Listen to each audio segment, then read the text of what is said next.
در این خارزار جنگلبان‌های مومین‌آباد یک سال پیش با دستور پرزیدنت باغ خوچ بنیاد کرده اند. این نوار هنگام شینانیدن خوچ گرفته شده است. در بنیاد باغ تمامی مقامداران اشتراک داشتند، اما پس از یک سال زمین باغ باعث بحث شده است. باغ خوچ یک سال پیش در 5 هکتار زمین بنیاد شده بود. باغ امروز به خارزار تبدیل یافته است. برای بنیاد باغ خوچ خود رئیس ناحیه مومین‌آباد لطفی شریفزاده قرار صادر کرده است. بعد اعتراض دادستان منطقه کلاب از بالای قرار لطفی شریفزاده خود رئیس قرارش را بیکار کرده است. او اعتراض پرокурори منطقه تشکیل داد.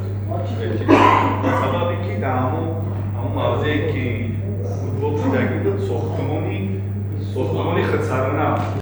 حالا مقامات سبب را در اعتراض دادستان و ساختمانی غیرقانونی عنوان می‌کنند. این یک ساختمانی است که باید آبانبار برای باغ خوچ میشد. بعد بحث و بررسی آبانبار قسماً تخریب شده است.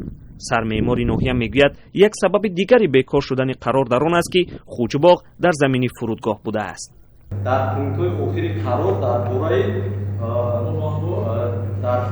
برای ساختن انبارخانه بده چی باشگاه سرایی و خوش کردنی اون کسی همینجا در 50 ساعتی برای خوش کردن وقتی که گپ در برای به حالت اولا که می‌رود باشگاه سرایی در ساختمان اساسی کردن ممکن نیست. سبب اساسی به حالت اولا برگرداندنش همین است.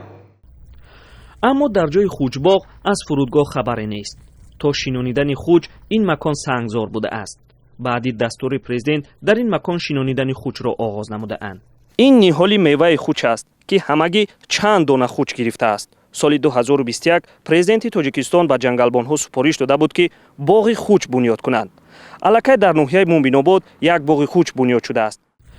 جنگلبان‌ها میگویند که دیگر نمیدانند دستور پرزیدنت را چگونه اجرا کنند. رهبریت جنگل میگوید که برای پرره خشک نشدن خوچ آنها با ماشین آبدهی را به راه مانده اند. با گفته جنگلبان‌ها با این وسیله قرار است خوچ‌های شینانیده‌شان را از اینجا به دیگر مکان برند. در جنگل‌های مومین‌آباد 10 هکتار خوچ باغ نو بنیاد یافته، حالا 5 هکتار آن باعث بحث شده است.